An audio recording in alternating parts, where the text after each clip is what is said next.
shuttle, oh. Free shuttle. Para sa yan. Hotel din to. Sa hotel siguro. Sa mga hotel niya. Ito. Escolaro 2024. Ito yung UP Cebu. State yan eh. State. Ito to. State University yan ha. University of the Philippines, Cebu.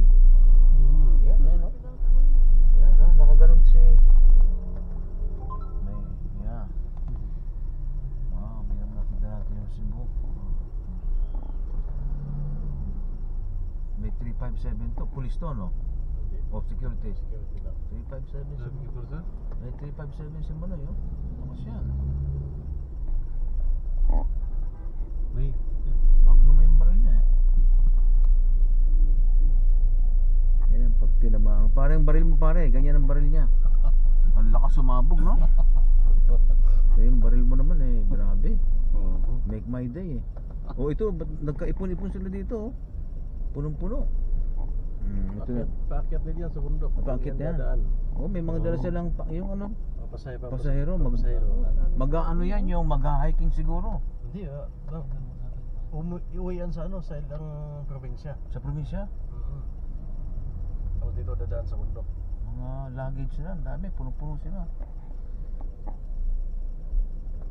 Ito naman, ito lang nakita kong mga baso-basura pero okay pa rin. Nasa loob.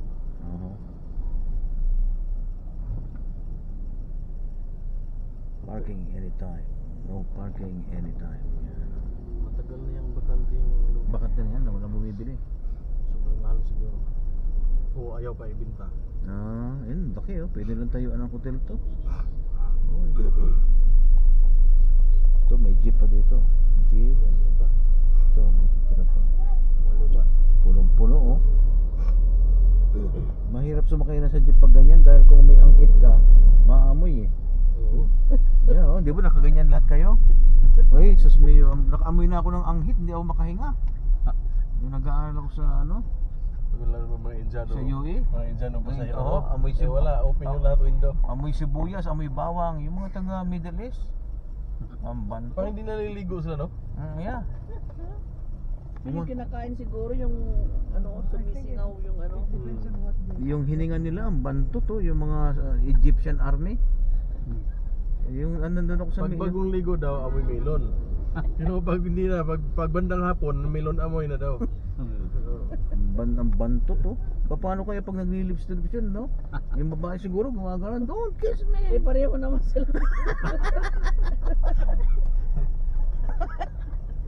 Sabi ng babae, don't. Sabi niya. Tapos salita nila. Yung ano daw, yung matibay ang amoy, yun daw ang pinakagwapo sa kanila. Pero mga gwapo sila talaga. Mga ano, Bombay, matatangos ang ilong. Matatangos ang ilong. Mga bigotilyo. Yeah. Nakasaya. Hindi sila nagbi-brief eh. Wala silang brief. Kaya pag tinitigasan sila, kitang-kita mo yung ano nila, yung palda nakatayo lahat ano, no? Ng mga bastos. Eh tayo pag tinitigas, hinihila mo yung walker mo eh, para tumayo eh. Sila talagang they let it ano. Ipakita to. Ibang klase. Yeah, Ibang klase sila. Iba sila, talagang walang brief. Pag tinitigasan, nakikita mo yung ano nila, yung palda nila. Hindi nga sila nagpatuli. Yeah, sasabi nila, Allah Akbar, Allah Akbar. Alam mo? Nung galing ako sa Saudi, kasi na-deploy ako dun eh. Nandun ako nung gera noon. 1990, batang-bata ka pa siguro noon. 1990, ano pa lang oh. Oo, Desert Storm, yung Iraqi, nandun ako eh. 10 years old na ako Oo, na. tama? Oo, sundan eh. Allah Akbar, Allah Akbar, ganun, pang alas 12, lulugod na sila dyan.